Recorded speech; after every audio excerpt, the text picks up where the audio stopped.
It started in the group chat, the one they call the glow-up squad.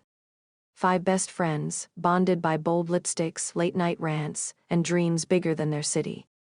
But then, something shifted. Something was happening to all of us. But none of us were talking about it. We never talked about our bodies, not really. We talked about dates, skincare, gym routines, gut cleanses. But not that. Not what was quietly happening, deep inside us.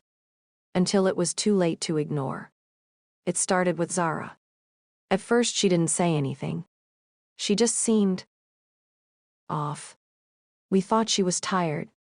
Maybe going through a breakup. But then she started disappearing after meals, shifting in her seat, always adjusting her waistband. One night, we were in her room painting our nails and gossiping, when she suddenly stood up and muttered, "I need to go check something," and walked out. We all noticed.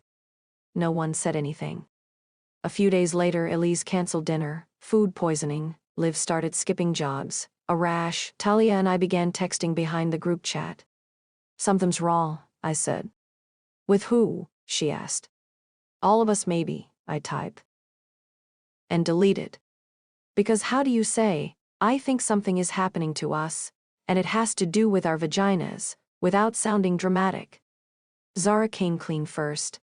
We were sitting at Maya's cafe, quiet for once. She looked pale, lips pressed tight. Then she whispered, "It burns when I pee." Everyone froze. Then Elise and Liv gasped. "No way," Elise said. "Me too," Liv's eyes widened. "I thought I was going crazy." And just like that, the dam broke. Zara had been dealing with it for a week. She thought it was an STD, but the tests were clear. The doctor said Candidiasis, a yeast infection. But she'd never had one before. She thought only unhygienic people got those. Liv blamed new detergent. Elise blamed a new soap. Talia whispered that she had it 2 months ago, but kept quiet.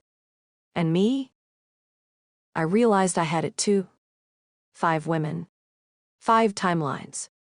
5 identical symptoms. And not one of us said a word. "Why us?" Alid asked. "Is something wrong with us?" Zara frowned.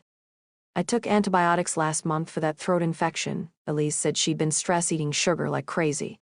Talia had just started a new birth control. Liv lived in leggings. Didn't always shower after workouts.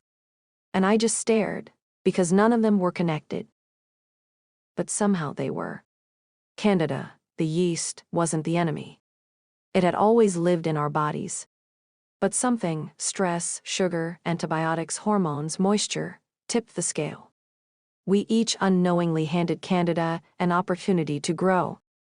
Later that week, we researched together. And what we found shocked us. Candidiasis wasn't shameful. It wasn't dirty. It was common, and it had patterns no one ever told us about. Antibiotics wipe out the good bacteria that keep yeast under control. Sugar? It fuels yeast growth. Hormones shift the pH tight, close, trap moisture. Stress weakens immunity. It wasn't carelessness. It was lack of knowledge. So Zara started probiotics.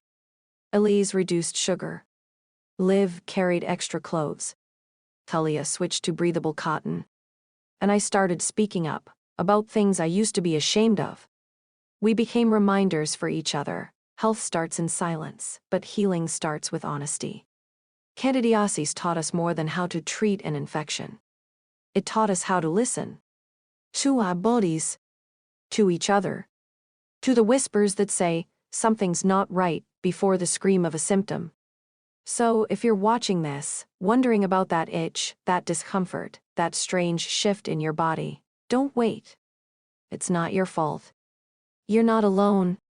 And what's common doesn't have to be ignored. Maybe your healing story starts right here, with 5 women who finally broke their silence and found wisdom in the most unexpected place.